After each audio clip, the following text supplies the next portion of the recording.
ਅੱਜ ਕੇਂਦਰ ਅਤੇ ਕਿਸਾਨਾਂ ਦੀ 5ਵੀਂ ਬੈਠਕ ਦੀ ਮੀਟਿੰਗ ਹੋਣ ਜਾ ਰਹੀ ਹੈ। ਖੇਤੀ ਕਾਨੂੰਨਾਂ ਦੇ ਖਿਲਾਫ ਪੰਜਾਬ, ਹਰਿਆਣਾ, ਰਾਜਸਥਾਨ ਅਤੇ यूपी ਦਾ ਕਿਸਾਨ ਵੀ ਟਿਕਰੀ ਬਾਰਡਰ ਤੇ ਡਟਿਆ ਹੋਇਆ ਹੈ। ਕਵਰੇਜ ਦੇ ਦੌਰਾਨ ਪੰਜਾਬ, ਹਰਿਆਣਾ, ਰਾਜਸਥਾਨ ਦੇ ਨੇਤਾ ਇੱਕ ਜਗ੍ਹਾ ਚਰਚਾ ਕਰਦੇ ਹੋਏ ਦਿਖਾਈ ਦਿੱਤੇ। अखिल भारतीय स्वामीनाथन संघर्ष समिति के आगू विकल्पाचार्य सहित किसान नेतावां ने भी खेतीबाड़ी कानूनों दीयां खामियां ते अपना तर्क रखा। विकल्पाचार्य ने कहा कि MS स्वामीनाथन सिर्फ सफल बीमा योजना के पक्ष विच सी, पर इन्हां 3 नवे खेती कानूनों विच उन्हां ने अपना कोई समर्थन नहीं दिता। इस तो इलावा विकल्पाचार्य ने मोदी सरकार ते खूब निशाने साधे। तुसीं भी सुनो की कहना है विकल्पाचार्य दा। मैं विकल्पाचार्य जी, राष्ट्रीय अध्यक्ष अखिल भारतीय स्वामीनाथन संघर्ष समिति राजस्थान से हूँ। जो आप बात कह रहे हैं कि ये हमारे हक में है।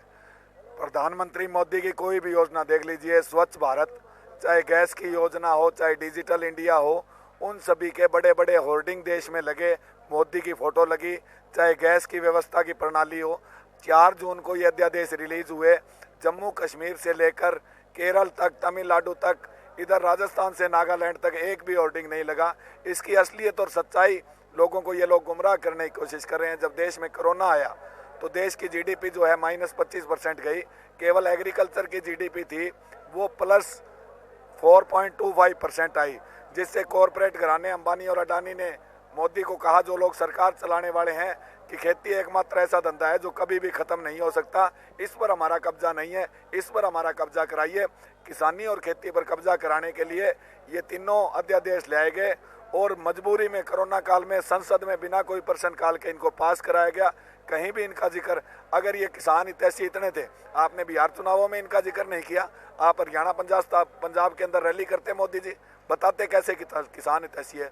पूरी तरह से चोरी है। दूसरा, इस आंदोलन को बदनाम करने की कोशिश की गई कि यह अकेला एक सूबे का, पंजाब का आंदोलन है। पंजाब के साथी जब लीड कर रहे थे तो इन लोगों ने ऐसे ऐसे सवाल किए, जो गोदी मीडिया या दूसरे मीडिया का मैं सवाल करूं कि पंजाब क्यों लीड कर रहा है, ये लोग खालिस्तानी है। मैं राजस्थान से हूँ। अगर हक मांगना खालिस्तानी है, मैं विकल्पाचार्य हूँ। हक मांगने वाले को खालिस्तानी कहते हो तो राजस्थान का किसान भी खालिस्तानी है, केरल का किसान भी खालिस्तानी है, तमिलनाडु, असम, उत्तर प्रदेश, उत्तराखंड का किसान खालिस्तानी है।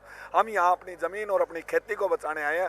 पंजाब का सूबा, चाहे देश की आज़ादी का आंदोलन हो, चाहे पाकिस्तान से हुई तीनों लड़ाइयाँ, चाहे चीन की लड़ाई, चाहे कारगिल युद्ध हो, सबसे ज़्यादा शहीद अगर किसी राज्य ने दिए हैं तो पंजाब और हरियाणा ने दिए है। उस समय गोदी मीडिया ने क्यों नहीं पूछा कि इन्होंने इतनी शहादतें देश की आज़ादी में क्यों दी, भगत सिंह केवल पंजाब में पैदा क्यों हुआ। इन्होंने क्यों नहीं पूछा कि सबसे ज़्यादा जो फौजी शहीद होते हैं संयुक्त पंजाब हरियाणा के शहीद होते हैं। अगर पंजाब के किसान, नाम इनके आगे सरदार लगता है, सरदार मीन्स लीडर, तो इनकी तो पैदाइशी खूबी है लीड करने की। चाहे गुरु गोविंद सिंह की बात करें, गुरु नानक देव की बात करें, गुरु अर्जुन देव, गुरु तेग बहादुर की बात करें, सभी ने हमेशा समाज को नई दिशा दी। इसलिए इसको ऐसा रूप ना दिया जाए। हम सभी अपने हक, अपनी ज़मीन, अपनी खेती को बचाने के लिए यहाँ पर आए हैं और 100% अपने हक लेकर वापस मुड़ेंगे।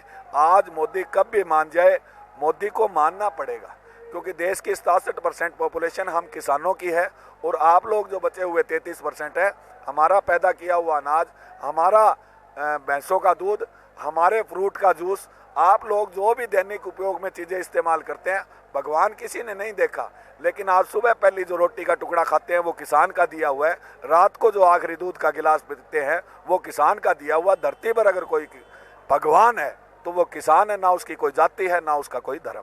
MS स्वामीनाथन एक एग्रीकल्चर के साइंटिस्ट थे, जिन्हें कि स्वामीनाथन आयोग का चेयरमैन बनाया गया और उसमें उन्होंने मूल्य पर आधारित जो है वो चेंजेस लाए गए। लेकिन आज वो बुजुर्ग व्यक्ति है, मेरी खुद उनसे मुलाकात हुई, उन्होंने कभी इन कानूनों को सही नहीं बताया। उन्होंने जो प्रधानमंत्री फसल बीमा योजना के लिए सरकारी योजना का जिक्र किया था, अंबानी अडानी की योजना का जिक्र नहीं किया था, जिससे देश के किसानों को लूटा जा रहा है। उन्होंने कहा था कि देश में पंजाब और हरियाणा की मंडी व्यवस्था सबसे बढ़िया है।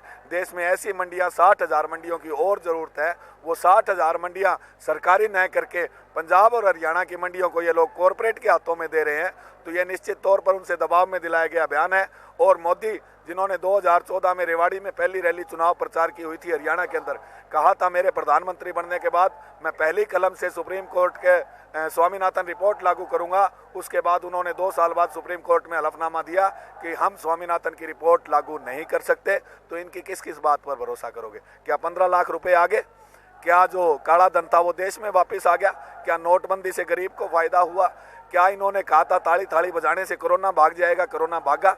तो इस प्रकार अब जो हमारी कल बातचीत हुई उसमें मोदी जी ने एक बात कही कि बाकी 59 जो पॉइंट्स है उसके ऊपर हम संशोधन करने को तैयार हैं, चेंजेस करने को तैयार हैं।